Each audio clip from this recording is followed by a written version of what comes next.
Ukraine's so-called democracy has been labeled a kleptocracy.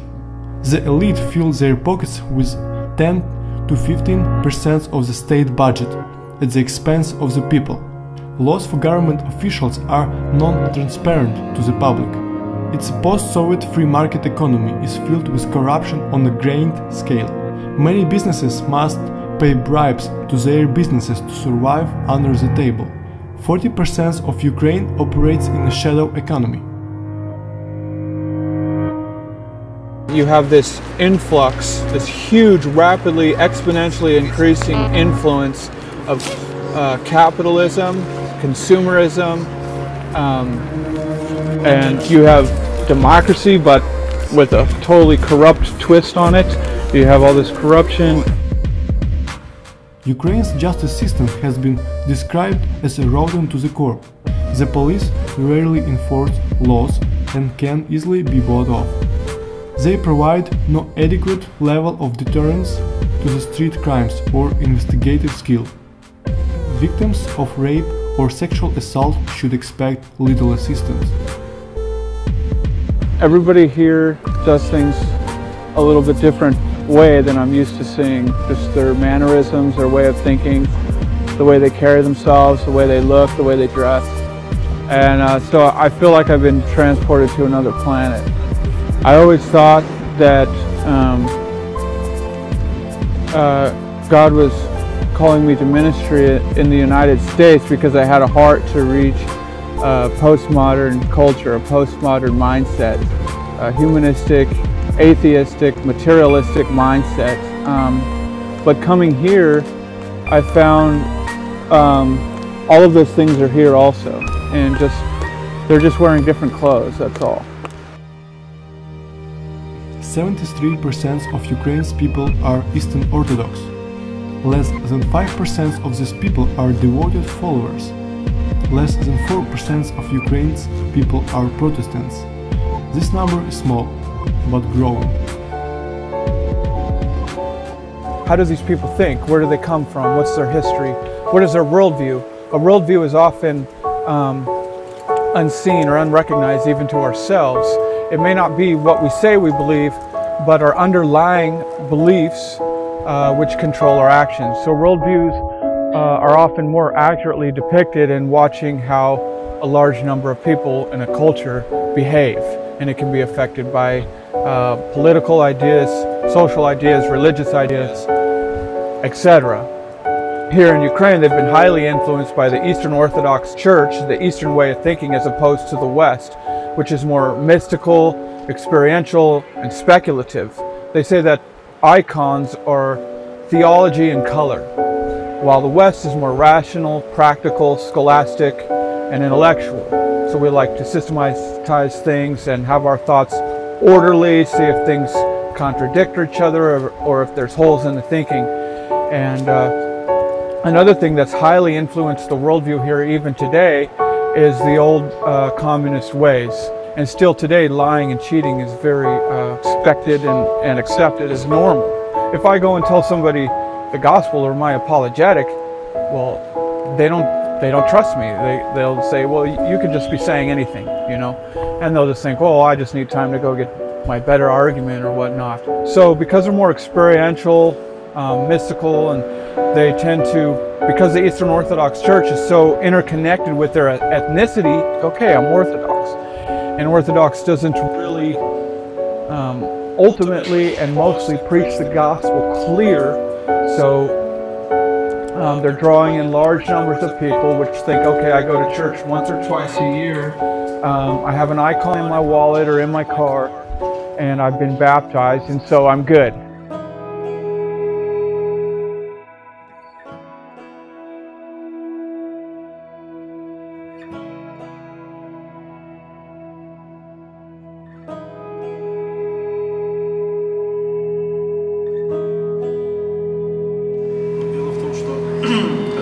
Если мы говорим вне православной церкви, то само понятие таинства, то есть оно перестает существовать.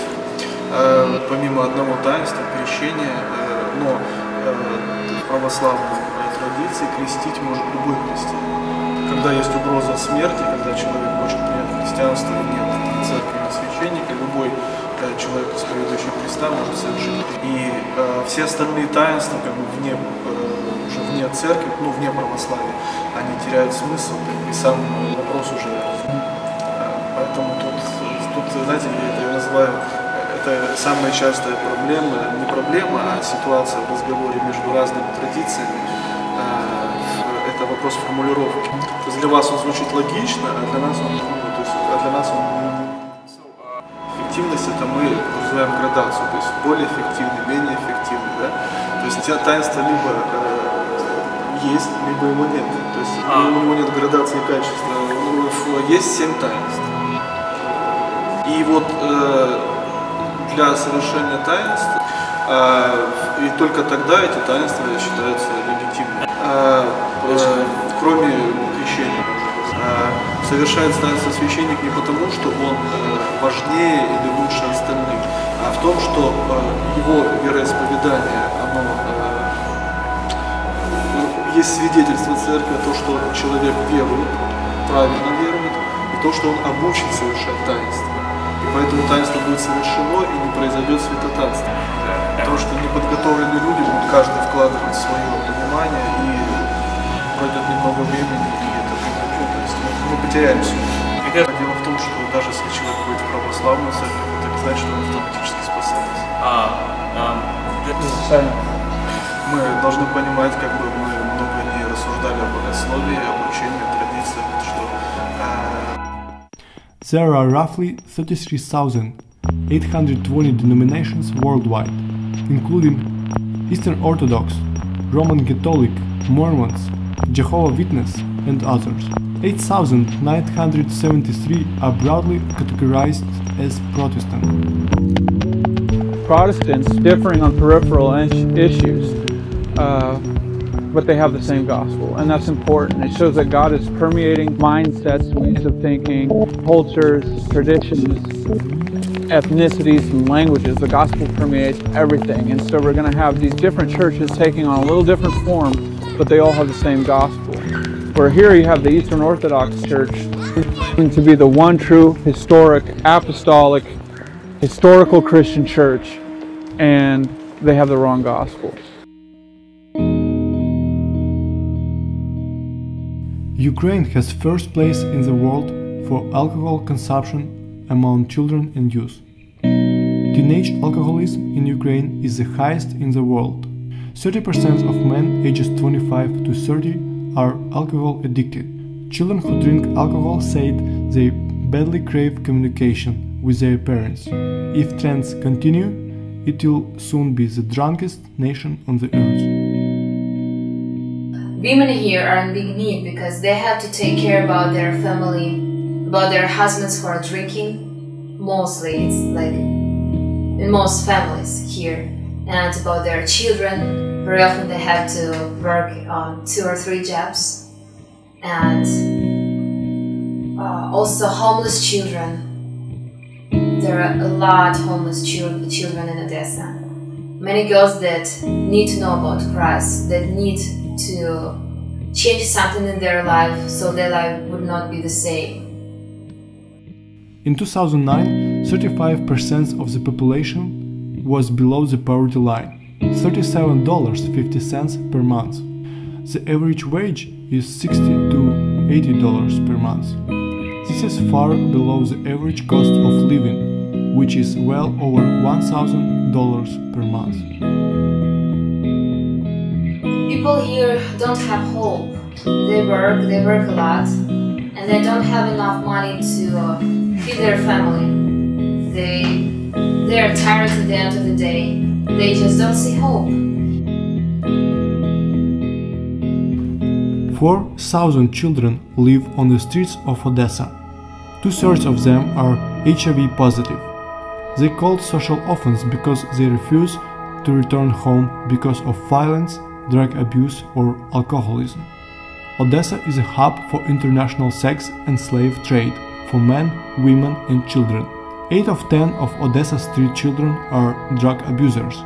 Ukraine has the highest HIV/AIDS rate in all of Europe at 1.3%. The highest rate of HIV/AIDS infected people in Ukraine is in Odessa. This percentage is rising. I have desire in my heart to plant a church with my husband, and I wanted to tell people about Christ, people who doesn't know that or just forgot it. I want rich people with the gospel. I want to show them hope in Christ, that there is solution for their problems and they can find peace and joy in Christ. I want to show them where they can find unconditional love, where they can find hope, where they can find peace and joy. I want to disciple them and to just open my heart for them so they will be able to open their heart for God and accept Him and trust their life to Him. In future I want to work with homeless children, and I want to work with girls, unbeliever girls. That's what I'm doing right now, and I'm going to do that more. And I'm going to help my husband to build a church.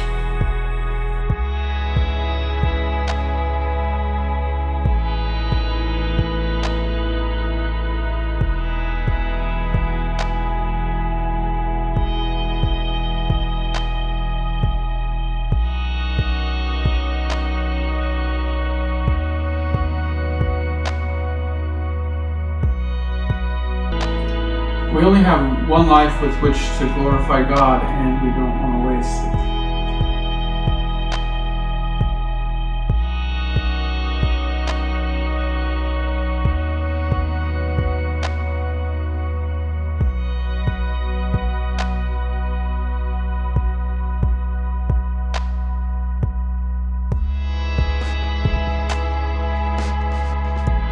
Project Odessa Life exists to increase awareness about life in Odessa and Ukraine, to mobilize missions, generate prayer, and be a lasting influence for the sake of the gospel in Ukraine.